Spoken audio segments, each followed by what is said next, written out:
What if I told you that we've all been programmed for fear by all the establishments? Let's get you deprogrammed.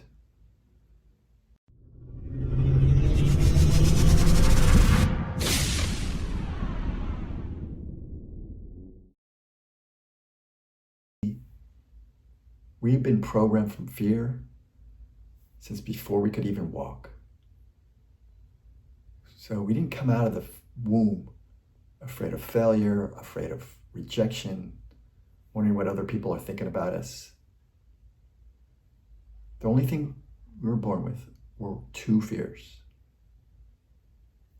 The fear of loud noises and the fear of falling down. The fear of loud noises is obvious. You're walking there with your other villagers through the forest and you hear these loud noises coming towards you. And now, when you're running away from whatever's causing that, maybe it's a saber-toothed tiger, you don't want to fall down because you're going to be someone's lunch. The other fears are programmed into us. Pretty much the entire system has programmed us with this horrible virus of fear. The first is our parents, the original programmers. Now, I'm sure they meant well. All they really want for you to be safe and happy, live a long life. But some of the fears that they imprinted into our system, they might have said something to you like, don't talk to strangers because you might get kidnapped. Stay away from a hot flame, you might get burnt. Don't climb that tree, you might fall down and break your neck. Don't make that crazy face because it might get frozen that way. Depending on where you grew up and who you grew up with, you're going to have different fears implanted into our system.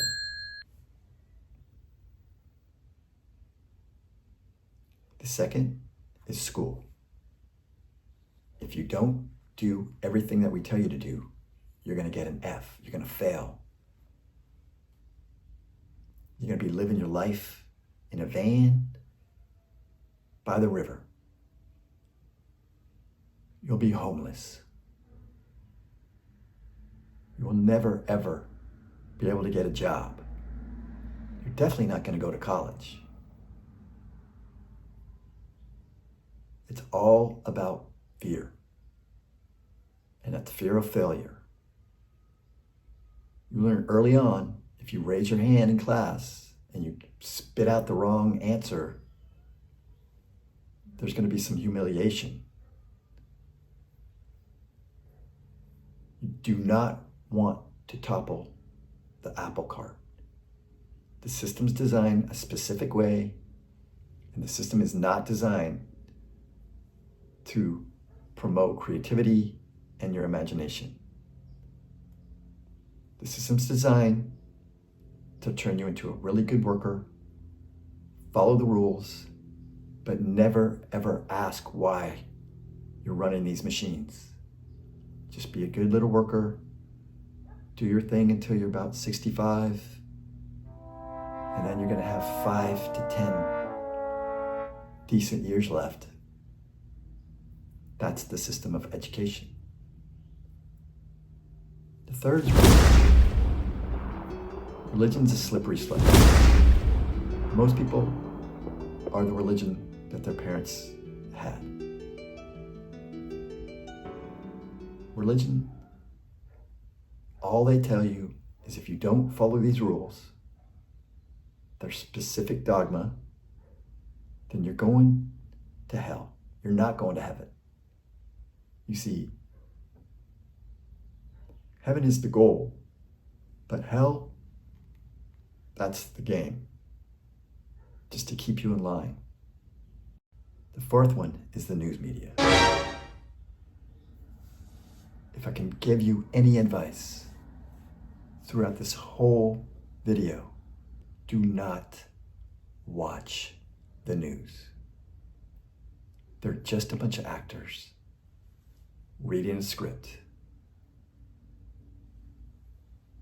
Their job is to sensationalize everything. Pending doom. Be careful. Experts say the whole ocean's going to dry up by tomorrow.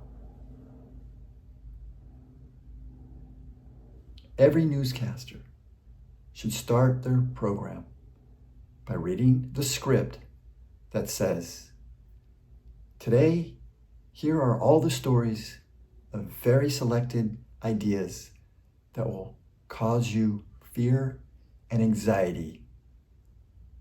Let's go. That's how every newscaster should start their program. Do not believe the news.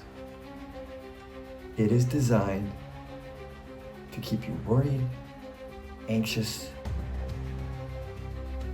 and have just horrible thoughts about the next thing.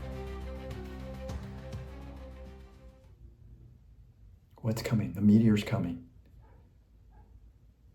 Be careful. Be prepared. You wouldn't let someone come into your house with a big old bucket of crap and start throwing it all over the walls. But that's what you're doing when you're watching the news. Firstly, you got to realize that we all have been brainwashed. So we have to forget the things we remember and remember the things we forgot.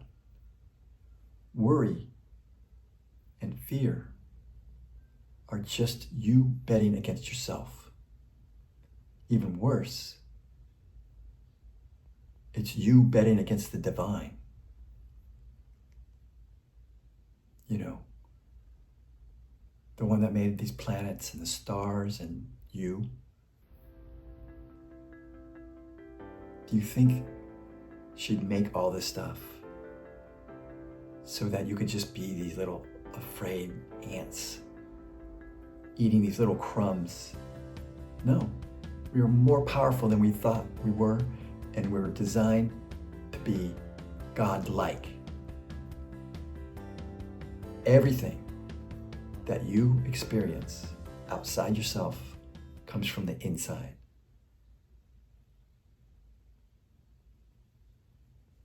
So what are some of the things that keep you out of fear? If you're feeling anxious, exercise is a great way to do this. Because when you do some exercise, you're going to promote dopamine, endorphins, all those things that make you feel good. The second thing you could do is you could go help somebody. Altruism. I want for you what I want for myself. So anytime you help somebody, you get this thing called the helper's high. You get oxytocin. What's oxytocin? If you're holding a baby, or you're holding a puppy or a kitten, or you're seeing this beautiful sunset, you get this uplifting feeling. That uplifting feeling comes from oxytocin.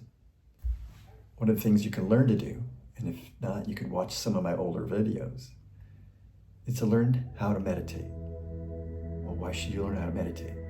What meditation does is it stops your thoughts from controlling you. When a thought comes in, you can just watch it go by like a cloud. Another thing that'll keep you out of fear is your good old-fashioned humor. Watch something that makes you laugh. Be with people that bring you up and make you giggle. Humor and fear cannot reside in the same spot. Fear is like this hot potato someone handed you, and you're sitting there going, what do I do with this? It's not yours. Fear means two things. One, It can mean F everything and run away. Or you get to flip it around, and fear can mean forget everything's all right. Proceed as if success is inevitable.